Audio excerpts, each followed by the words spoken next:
So we are discussing NCERT exercise. सबसे पहले question number 5 आपने पूछा हुआ है.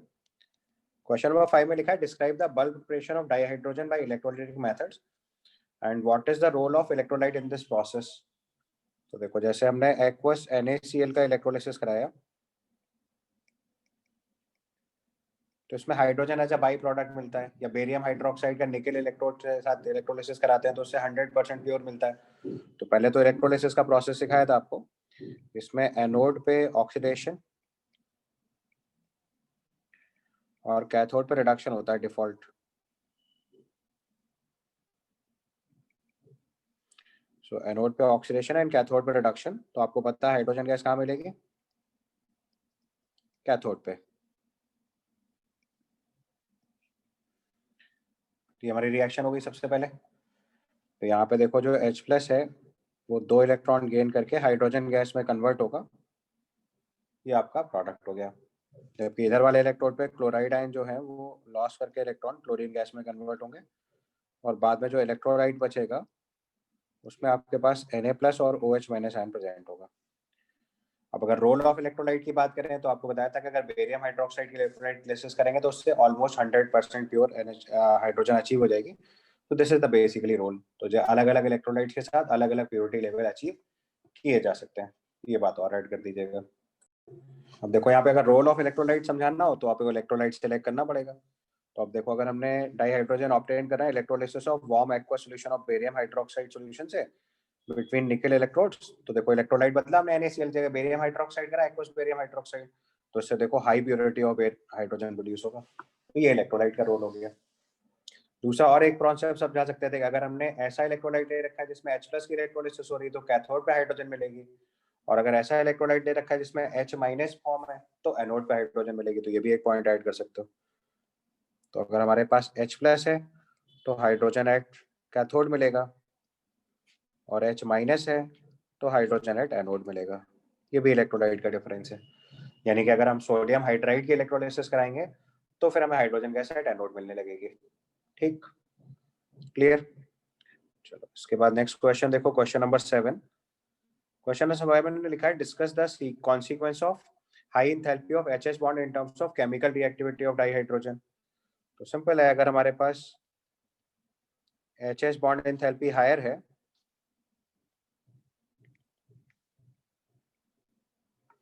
तो इससे इसकी रिएक्टिविटी रेगुलेट हो जाती है. उतनी रिएक्टिविटी शो नहीं करता जितनी करस्पॉन्डिंग एल्कली मेटल्स या हैलोजन शो करते हैं.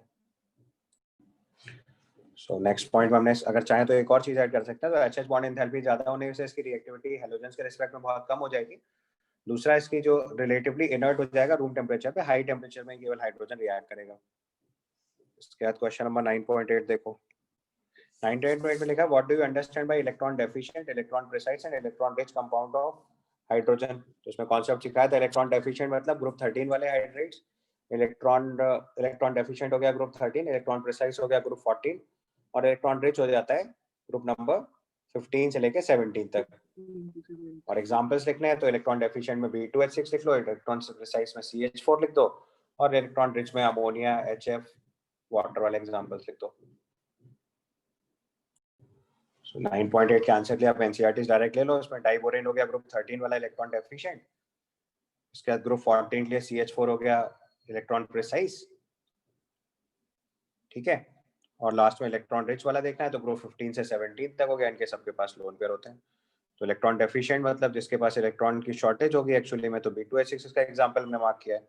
इलेक्ट्रॉन प्रिसाइज मतलब जिसमें एग्जैक्ट ऑक्टेट कंप्लीट हो जाएगा. और तीसरा हो गया इलेक्ट्रॉन रिच जिसके पास इलेक्ट्रॉन लोन पेयर के फॉर्म में प्रेजेंट है. ठीक, then comes question number 9.10.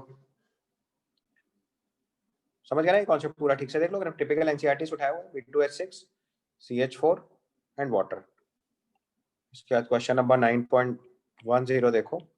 Do you expect the carbohydrates of type CnH2n+2 to act as a Lewis acid or a Lewis base? Justify your answer. तो ये alkene की तरह काम करेगा तो ये इलेक्ट्रॉन प्रिसाइज होगा. इलेक्ट्रॉन प्रिसाइज होगा तो ना तो ये गेन कर सकता है ना लॉस कर सकता है. So neither a Lewis acid nor a Lewis base. अगर आप फॉर्मूला देखोगे तो ये CnH2n+2 जो है ये आपका सैचुरेटेड हाइड्रोकार्बन है. सैचुरेटेड हाइड्रोकार्बन है. अगर हम चाहें तो इसको लिखेंगे, कैसा हो जाएगा, electron precise hydride. So neither electron deficient nor electron rich. So no deficiency. So no deficiency or lone pair. Hence neither Lewis acid nor Lewis base. तो इसका फंक्शन ना तो लुईस एसिड जैसा आएगा ना लुईस बेस जैसा आएगा. Hence it cannot act as a Lewis acid or a Lewis base. समझ गया. तो सैचुरेटेड हाइड्रोकार्बन जो है वो लुईस एसिड या लुईस बेस की तरह काम नहीं कर सकते. So it can not act as a Lewis acid और अ लुईस बेस. समझ गए. इसके बाद 9.10 देखो. 9.10 में लिखा है, what do you understand by the term non stoichiometric hydrides. Do you expect this type of hydrides to be formed by alkali metals. नहीं, मैंने आपको बताया था डी ब्लॉक एलिमेंट जो है वो नॉन स्टोइकियोमेट्रिक हाइड्राइड्स बनाते हैं. और non stoichiometric hydrides alkali metals के साथ नहीं बन सकते. एल्कली मेटल्स जो है वो सॉल्ट लाइक हाइड्राइड्स बनाते हैं जो स्टोइकियोमेट्रिक प्रोपोर्शन फॉलो करते हैं. ठीक है. So D block, D and F block elements hydrides जो होते हैं वो आपके नॉन स्टोइकियोमेट्रिक हाइड्राइड्स की तरह काम करते हैं. एस ब्लॉक एलिमेंट्स जो है वो ठीक से लिख लो अगले स्टेप में. एस ब्लॉक एलिमेंट्स फॉर्म्स आयनिक हाइड्राइड्स या इसी को सॉल्ट लाइक हाइड्राइड्स भी बोलते हैं. और ये सब स्टोइकियोमेट्रिक प्रोपोर्शन फॉलो करते हैं. Salt like hydrides and all these are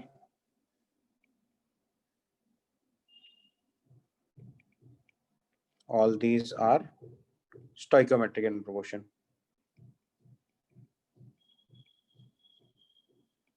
All these are stoichiometric hydrates. Example लिखना है तो जैसे सोडियम हाइड्राइड है, मैग्नीशियम हाइड्राइड है, ये सब आपके टिपिकल, या कैल्शियम हाइड्राइड है, सब स्टोइकियोमेट्रिक प्रोपोर्शन में ही कंपाउंड बनाते हैं. So no non stoichiometric proportion. ठीक है. इसके बाद question number 9.13. How does the atomic hydrogen और oxy hydrogen torch functions for cutting at the welding purposes. तो आपको पता है हाइड्रोजन हाइड्रोजन बॉन्ड एंथैल्पी बहुत ज्यादा होती है, इसलिए जब हम बहुत हाई टेम्परेचर पे हाइड्रोजन बॉन्ड एंथैल्पी ब्रेक कर देते हैं अराउंड 5000 केल्विन, और फिर इसको वेल्डिंग के लिए यूज करते हैं, तो जब ये फिर से रिकम्बाइन करता है तो बहुत excessive amount of heat release करता है, जिससे कि कटिंग एंड वेल्डिंग में से यूज कर सकते हैं. तो अराउंड 4000 केल्विन का टेम्परेचर क्रिएट करता है मेटल सरफेस पे, इसलिए इसको वेल्डिंग पर्पज से यूज कर सकते हैं. ठीक है. तो देखो यहाँ पे आपको क्लियरली समझ आना चाहिए, सेम स्टेटमेंट एनसीईआरटी लिया हुआ है. तो recombining on the surface of the welded to generate a temperature of 4000 kelvin, इसलिए इसको वेल्डिंग पर्पसेस में यूज करते हैं. ठीक है. Then comes question number 9.15. In this question, given saline hydrates are known to react with water violently, producing fire. Can CO2 be a well-known fire extinguisher be used for this case? ये भी गड़बड़ हो रहा है, ऐसा नहीं करेंगे. देखो क्यों होता है, पहले कॉन्सेप्ट समझना है. जो हमारे पास सेलाइन हाइड्राइड है, इसकी अगर वाटर से रिएक्शन कराएंगे तो it will form NaOH and hydrogen. अब NaOH जो है वो एल्कलाइन इन नेचर है और CO2 जो है वो एसिडिक इन नेचर है. तो यहाँ पे जो CO2 आप फायर एक्सटिंक्शन के प्रोसेस से यूज करने वाले हैं वो एसिड बेस रिएक्शन परफॉर्म कर जाएगा और इसका फायर एक्सटिंक्शन बिहेवियर जो है वो वीक हो जाएगा. तो it will form sodium carbonate. ठीक है. तो इस प्रोसेस में जो हाई फायर क्रिएट हो रहा है that is because of hydrogen. ठीक है ना. तो जो हाइड्रोजन है वो तो बर्न करता रहेगा और जो CO2 इसको फायर एक्सटिंक्शन की तरह यूज करना था वो NaOH से रिएक्ट कर जाएगा. यहाँ पे इसका आंसर प्रोसेस लिख लो. Hence CO2, a well-known fire extinguisher, cannot be used for this fire. A well-known fire extinguisher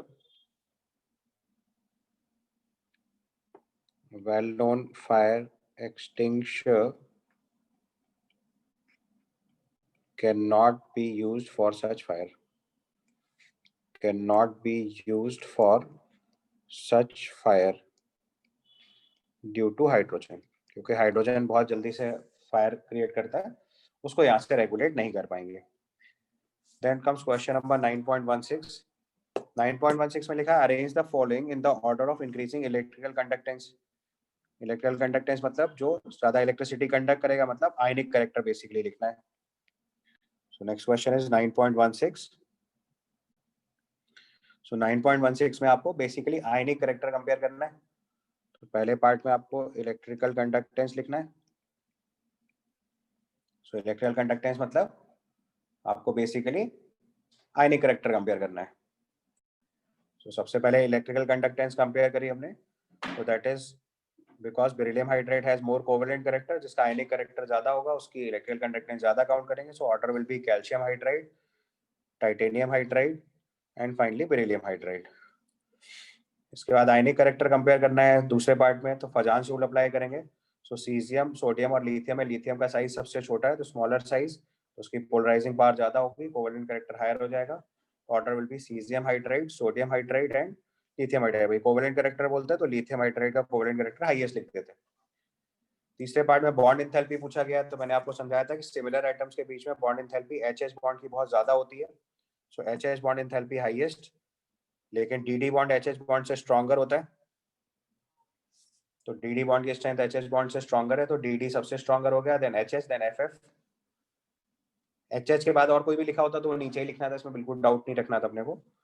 और रिड्यूसिंग प्रॉपर्टी चेक करेंगे तो मतलब सोडियम हाइड्राइड सबसे ज्यादा होगा, फिर magnesium hydride, then water. Water में तो रिड्यूसिंग प्रॉपर्टी ज्यादा होती भी नहीं है, बट ऑप्शन दिया तो मार्क कर लेना है।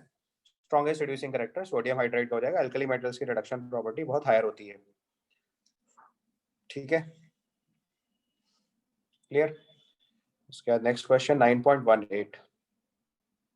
What do you understand by the term auto protolysis of water and what is its significance?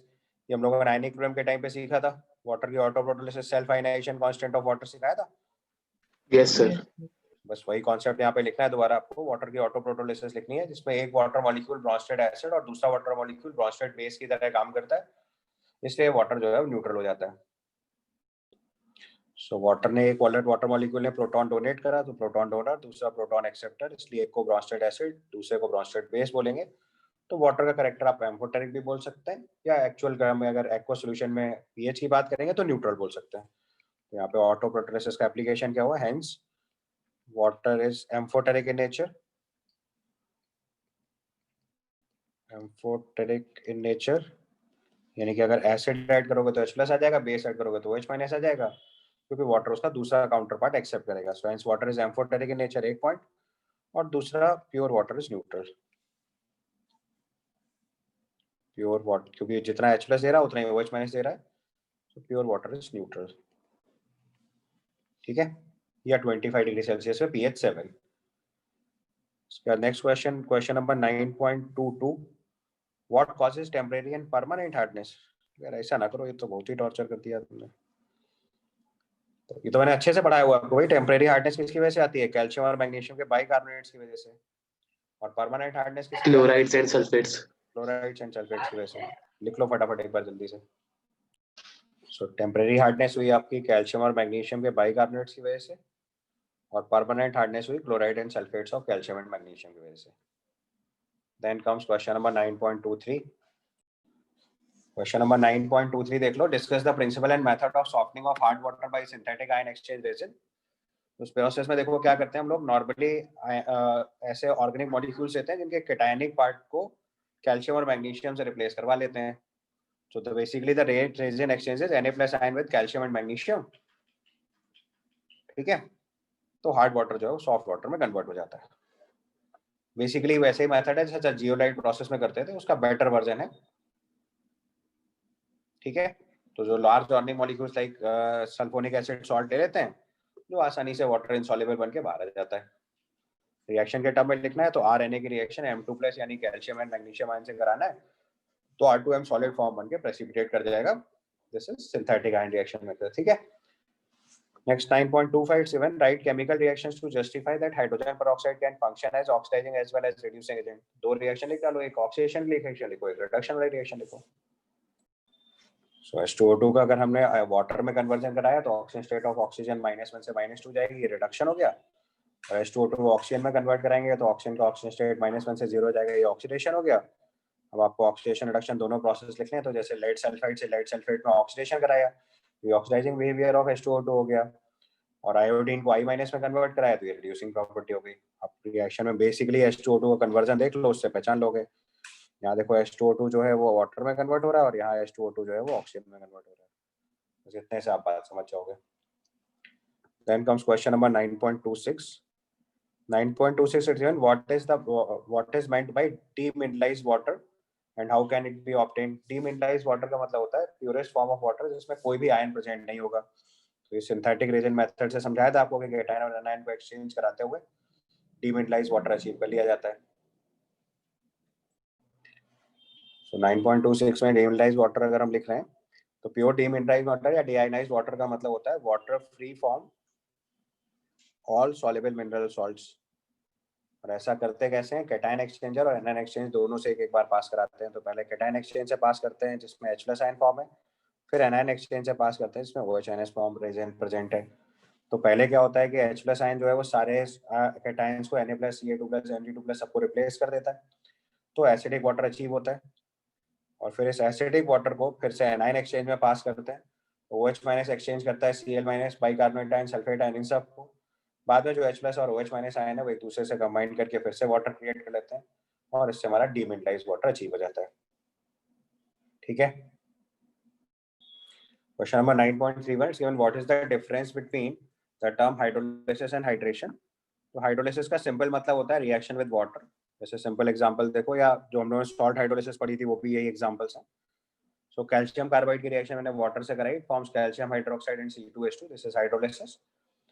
और हाइड्रेशन का मतलब हुआ कि कोई ऐसा सॉल्ट है जिससे वाटर अपना lone pair of electron donate करके उसके साथ कोऑर्डिनेट्स बॉन्ड बना के बॉन्डेड हो जाएगा, या इन सम केसेस हाइड्रोजन बॉन्ड बना के बॉन्डेड हो जाएगा, तो उसको हम लोग हाइड्रेशन बोलेंगे। जैसे कैल्शियम सल्फेट की रिएक्शन में वाटर ऐड करा एनहाइड्रस कॉपर कैल्शियम सल्फेट में, तो इट फॉर्म्स CaSO4.2H2O, जिप्सम बन गया।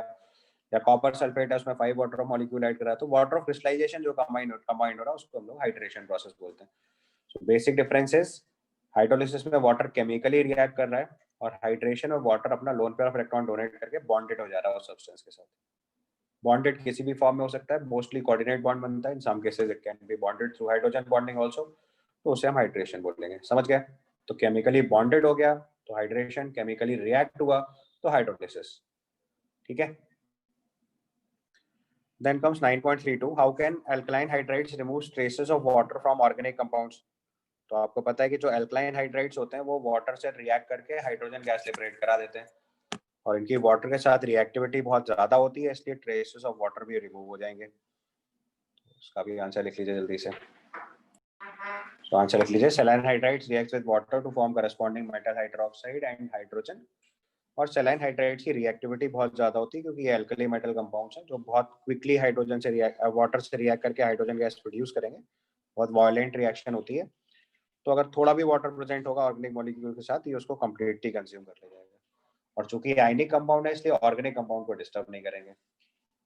ठीक है, तो इसलिए हम नॉर्मली इसमें ट्रेसेस ऑफ वाटर को भी इस प्रोसेस से रिमूव कर सकते हैं। Then comes 9.36. 9.36 is given, what do you understand by term hydrogen economy, hydrogenation, syngases, water gas shift reaction, fuel cells? सबके शॉर्ट नोट्स हैं, एनसीईआरटी के डेटा से लिखते जाओ फटाफट। चलो तो सबसे पहले देखो वन बाय वन देखो। फर्स्ट पार्ट में पूछा आपने hydrogen economy. So basic principle of hydrogen economy is transportation and storage of energy in the form of liquid और गैसियस हाइड्रोजन, क्योंकि आपको पता है कि इसकी जो कैलोरीफिक वैल्यू होती है वो बहुत हायर होती है। पेट्रोल और बाकी फ्यूल्स के रिस्पेक्ट में हाइड्रोजन से बहुत हायर एनर्जी प्रोड्यूस होती है पर ग्राम बेसिस पे। और इसका एडवांटेज ये है कि आपका जो एनर्जी का ट्रांसपोर्टेशन है वो इलेक्ट्रिक पावर की बजाय डाई हाइड्रोजन के फॉर्म में कर लेते हैं, जिससे वेस्टेज ऑफ पावर बहुत बच जाती है। इसको हम लोग बोलते हैं हाइड्रोजन इकोनॉमी, जो फ्यूचर में पावर की तरह यूज होगी। सेकेंड टर्म आपने पूछा हाइड्रोजनेशन। हाइड्रोजनेशन का मतलब होता है reaction with hydrogen. So normally हम लोग ऑर्गेनिक में ऐसा यूज करते हैं, तो एल्कीन या एल्काइन की रिएक्शन अगर हाइड्रोजन से कराते हैं presence of metal catalyst mostly निकल, तो ये एल्केन में कन्वर्ट हो जाता है। This is hydrogenation. Third question is syn gas. Syn gas आपको बताया था वाटर गैस का सब्स्टिट्यूट है या वाटर गैस का सिनोनिम है। कार्बन मोनोऑक्साइड और हाइड्रोजन मिक्सचर को हम लोग वाटर गैस बोलते हैं। और इसी मिक्सचर को अगर हम लोग सिंथेसिस ऑफ मेथनॉल में यूज करते हैं या बहुत सारे हाइड्रोकार्बन्स को बनाने में यूज करते हैं तो इसी को सिंथेसिस गैस या सिन गैस बोलने लगते हैं। करंट टाइम में सिन गैस को हम लोग सीवेज, सॉडस्ट या स्क्रैप वुड से प्रोड्यूस करते हैं। अगला पार्ट आपने पूछा वाटर गैस शिफ्ट रिएक्शन।